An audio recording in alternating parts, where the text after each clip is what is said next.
Welcome back. Bulletin का बाकायदा आगाज करेंगे। हल सिर्फ जमात इस्लामी, ये दावे पानी की नजर हो गए हैं। ऑपोजिशन लीडर बल्दिया उस्मा कराची सैफुद्दीन एडवोकेट की अपनी यूसी की सड़कें तालाब का मंजर पेश करने लगी हैं। शहरियों ने शिकायतों के अंबार लगा दिए हैं। इस हल्के का मजीद अहवाल जानेंगे bureau chief channel 5 news Mohammad Kamran Sehri से। कामरान, बताइएगा क्या मामला है?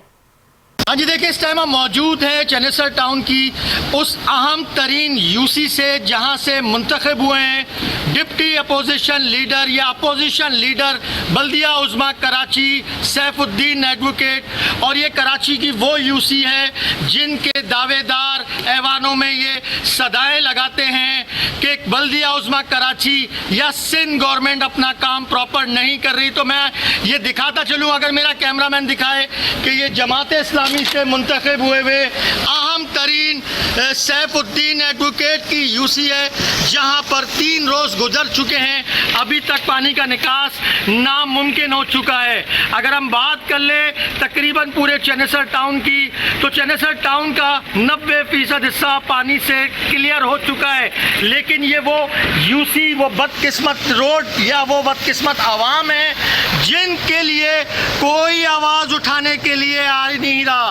अब मैं यहाँ पर दावत दूंगा सैफुद्दीन एडवोकेट, जो जमात इस्लामी से जिनका ताल्लुक है, बल्दिया उस्मा कराची के अंदर अपोजिशन लीडर हैं और जमात इस्लामी को प्रेजेंट करते हैं कि उनकी खुद की यूसी इस टाइम गलीज गंदे पानी से डूब चुकी है और उसको उनके लिए इतना टाइम नहीं मिल रहा या उनके पास वो वसाइल नहीं है। सिर्फ बातों की हद तक लग रहा है या सिंध गवर्नमेंट पर तनकीद करने के लिए बहुत वक्त मिल रहा है।